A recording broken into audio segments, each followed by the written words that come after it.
1498 विक्रमी संवत 1455 ज्येष्ठ मास की पूर्णिमा का ब्रह्म मुहूर्त, काशी नगर का वो लहरतारा तालाब जहां सर्व सृष्टि रचनाहार कबीर परमात्मा पृथ्वी से 16 शंख कौस दूरी पर स्थित अपने निज धाम से शिशु रूप धारण कर अपने तेजोमय शरीर को हल्का करते हुए कमल के फूल पर प्रकट हुए, जिसके प्रत्यक्ष दृष्टा थे ऋषि अष्टानंद। इस पूरे घटनाक्रम को देख ऋषि जी आश्चर्यचकित रह जाते हैं और सोचते हैं,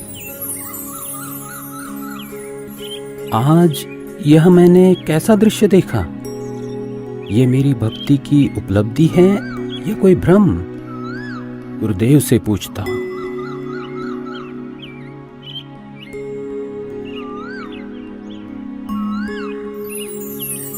ऋषि अष्टानंद जी के गुरुदेव थे स्वामी रामानंद जी, जो कि विष्णु जी के उपासक थे और वैष्णव धर्म का प्रचार किया करते थे, जिसके लिए उन्होंने 1400 ऋषि शिष्य प्रचारक रूप में भी बना रखे थे।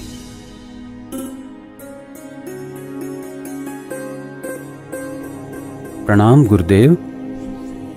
प्रणाम। क्या बात है अष्टानंद, कुछ दुविधा में लग रहे हो? हे गुरुदेव, आपकी आज्ञा हो तो मैं अपनी एक शंका का समाधान चाहता हूँ। कहो, क्या बात है?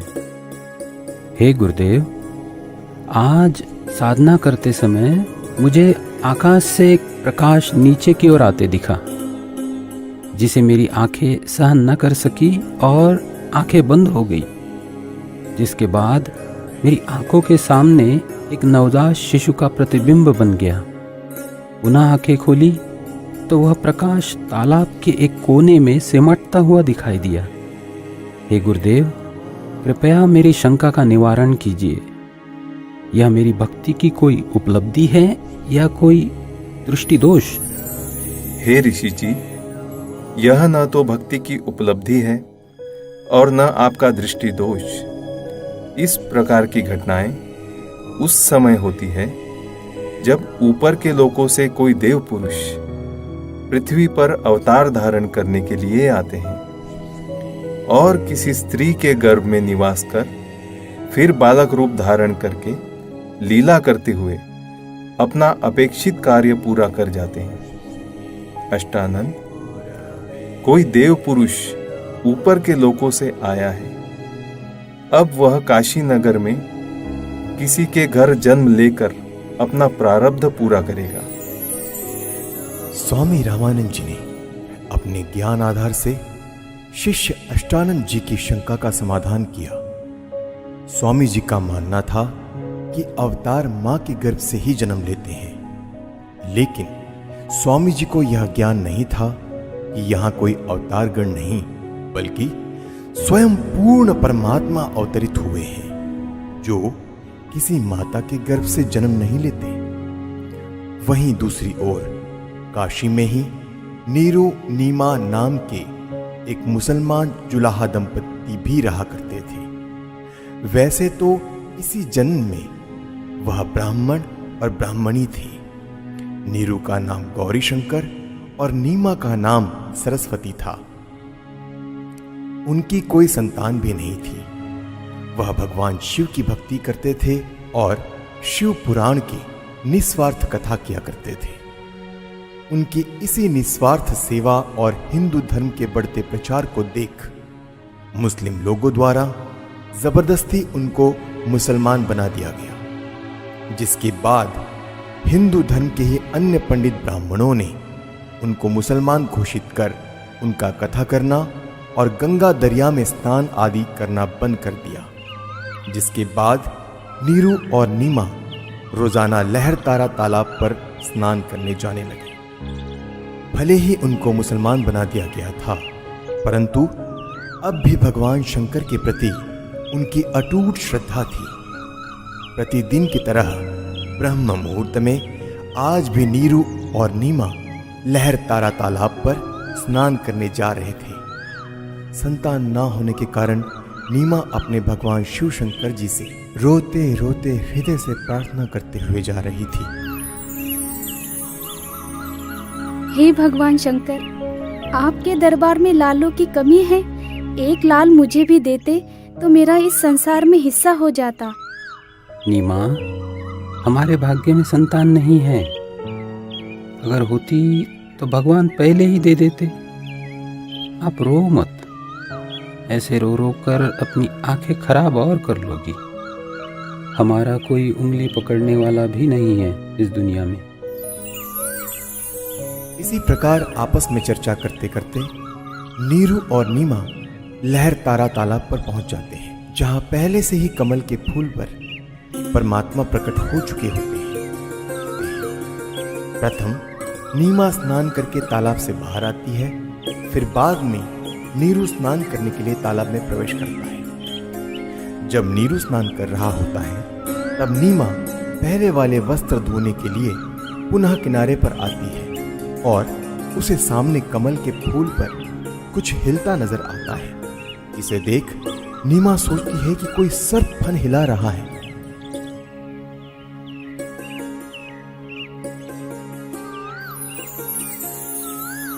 देखना जी, कमल के फूल पर बालक है। कमल के फूल पर बालक है। ये तो बच्चे की चाह में बिल्कुल पागल हो गई है। अब तो इसको जल के अंदर भी बच्चे दिखाई देने लग गए हैं। ये शंकर भगवान, इसको सद्बुद्धि दो दाता। देखना जी, कमल के फूल पर बालक है। बस कर नीमा, अब तुझे यहाँ जल में भी बच्चे दिखाई दे रहे हैं। जल में कहाँ से बालक आएगा? हे भगवान! देखना जी, वो बच्चा डूबेगा जल में।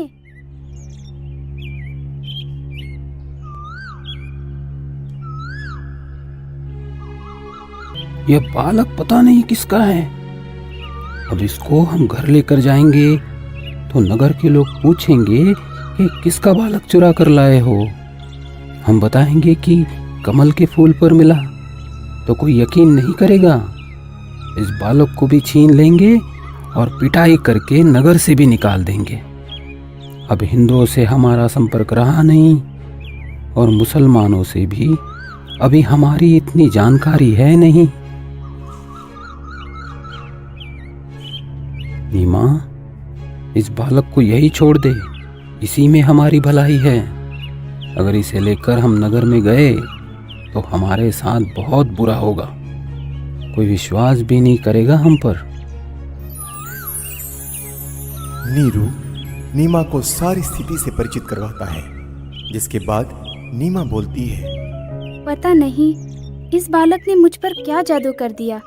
इसे त्यागना अब मेरे वश में नहीं है, क्योंकि इस बालक ने जो मेरे अंदर आकर्षण पैदा किया है, उसी की वजह से अब मैं इससे दूर नहीं हो सकती। मैं मर सकती हूँ लेकिन इसे नहीं छोड़ सकती। नीमा, तू बहुत सिद्धि हो गई है। मैंने तुझसे आज तक गुस्से से भी नहीं बोला, यह सोचकर कि तू पहले ही संतान के वियोग में दुखी रहती है, परंतु अब मेरे प्यार का नाजायज फायदा उठा रही है। देखो जी, आप कुछ भी कहो, लेकिन मैं इस बालक को नहीं छोड़ सकती। नीरू के काफी समझाने के बावजूद भी नीमा नहीं मानती। तब नीरू ने रोते हुए आंखों में आंसू लिए पहली बार नीमा के ऊपर हाथ उठाया और बोला, रख दे इस बालक को यही, नहीं तो तुझे थप्पड़ मारूंगा। नीरू, मैं तुम्हारे लिए ही आया हूँ। मुझे घर ले चलो, तुम्हें कोई कुछ नहीं कहेगा। ये क्या बालक बोल रहा है? जरूर यह भूत प्रेत या कोई सिद्ध पुरुष है। हे शंकर भगवान, लाज रखना। यह विचार कर नीरू चुपचाप बच्चे को घर ले जाता है। परमेश्वर का शरीर बहुत सुंदर था। आंखें जैसे कमल के फूल हो, घुंघराले बाल, लंबे हाथ और उनकी लंबी लंबी अंगुलियां। शरीर से मानो नूर झलक रहा हो। पूरी काशी में ऐसा अद्भुत बालक नहीं था। नवजात शिशु रूप परमेश्वर कबीर जी को देखने के लिए पूरा काशी नगर उमड़ पड़ा। जो भी बालक को देखता तो उसके चेहरे से दृष्टि हटाने को दिल नहीं करता। शिशु रूप परमेश्वर को देख आत्मा अपने आप खींची चली जाती। देखते ही देखते स्त्री पुरुष झुंड के झुंड बनाकर मंगल गीत गाते हुए नीरू के घर बच्चा देखने को आने लग गए। परमेश्वर कबीर जी को देखकर कोई कहता यह बालक तो देव अवतार है, कोई कहता कि यह तो साक्षात विष्णु जी आए हैं, कोई कह रहा था यह भगवान शिव ही अपनी काशी नगरी को कृतार्थ करने के लिए उत्पन्न हुए हैं। अपनी अपनी समझ के अनुसार कोई कुछ कह रहा था तो कोई कुछ। यह सब सुनकर नीमा अप्रसन्न हो जाती है। मेरे बच्चे के विषय में कोई कुछ मत कहो। तुमने कभी बच्चा देखा भी है कि नहीं? ऐसे समूह के समूह मेरे बालक को देखने आ रहे हो? नीमा, हमने बालक तो बहुत देखे हैं, परंतु आपके बालक जैसा कभी नहीं देखा, इसीलिए हम इसे देखने आए हैं। हे भगवान शंकर, इनकी नजर से मेरे बच्चे की रक्षा करना। नीमा ने बालक रूप में परमेश्वर कबीर जी को ज्यों ही दूध पिलाने की कोशिश की तो परमेश्वर ने मुंह बंद कर लिया। सर्व प्रयत्न करने पर भी नीरू नीमा बालक को दूध पिलाने में असफल रहे। 25 दिन बीत गए, परंतु बालक ने कुछ नहीं खाया पिया। माता पिता चिंतित हो गए कि बच्चे को किसी की नजर लग गई है। लेकिन भले ही 25 दिन हो गए, फिर भी बालक रूप में परमेश्वर का शरीर पूर्ण रूप से स्वस्थ था। परंतु नीमा को डर था कि बिना कुछ खाए पिए यह बालक जीवित कैसे रहेगा, इसकी कभी भी मृत्यु हो सकती है। यह सोचकर एक दिन नीमा फूट फूट कर रो रही थी और व्याकुल होकर भगवान शंकर से रह रह कर प्रार्थना कर रही थी कि हे शंकर भगवान, या तो ये बालक देना ही नहीं था, जैसे तैसे रो धो कर मैं अपना जीवन व्यतीत कर लेती, और अब दिया है तो ये मुझसे छीनो मत। इसके बिना मैं नहीं रह सकती। ये बालक मरेगा तो इसके साथ मैं भी मरूंगी। तब परमात्मा जो अजर अमर अविनाशी हैं, भगवान शिव को प्रेरणा करके बुलाते हैं, क्योंकि उन्हें पता था कि मैं तो मारूंगा नहीं, पर मेरी चिंता में जरूर मर जाएगी। क्यों रो रही हो बेटी? क्या परेशानी है आपकी? हे महात्मा जी, हम निसंतान थे। 25 दिन पूर्व भगवान शंकर जी ने यह बालक हमें दिया, लेकिन अभी तक इस बच्चे ने दूध नहीं पिया। सभी कोशिशें करके हम थक चुके हैं। आज भी इसने कुछ भी आहार नहीं किया। मैं इसलिए रो रही हूँ कि अब यह बालक मरेगा और इसके साथ मैं भी आत्महत्या करूंगी। आपका बालक मुझे दिखाइए।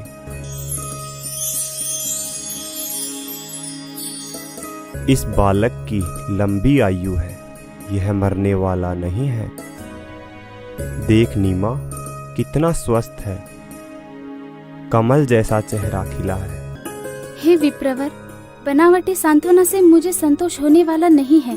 बच्चा दूध पिएगा तो मुझे सुख की सांस आएगी।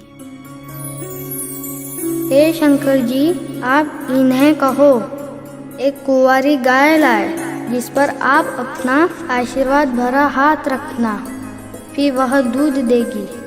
मैं उस कुंवारी गाय का ही दूध पीऊंगा। बेटी, अपने पति को बुलाओ। नीरू, एक कुंवारी गाय ले आओ और साथ में कुम्हार के घर से एक घड़ा भी लेकर आना। वह बच्चिया दूध देगी, उस दूध को यह बालक पिएगा। नीरू कुछ देर बाद ही एक बछिया और मटका लेकर आ जाता है, जिसके बाद परमेश्वर कबीर जी के आदेशानुसार विप्र रूपधारी शिव जी ने उस कुंवारी गाय की पीठ पर आशीर्वाद भरा हाथ रखा। उसी समय उस कुमारी गाय के थन लंबे लंबे हो गए और थनों से दूध की धार बह चली। नीरू ने पहले ही वह पात्र गाय के थनों के नीचे रख दिया था। दूध का पात्र भरते ही थनों से दूध निकलना बंद हो जाता है। फिर उस दूध को शिशु रूपधारी परमेश्वर कबीर जी ने पिया। नीरू नीमा ने ब्राह्मण रूपधारी भगवान शिव के चरण लिए। तत्पश्चात विप्र रूपधारी शिव जी वहां से चले जाते हैं।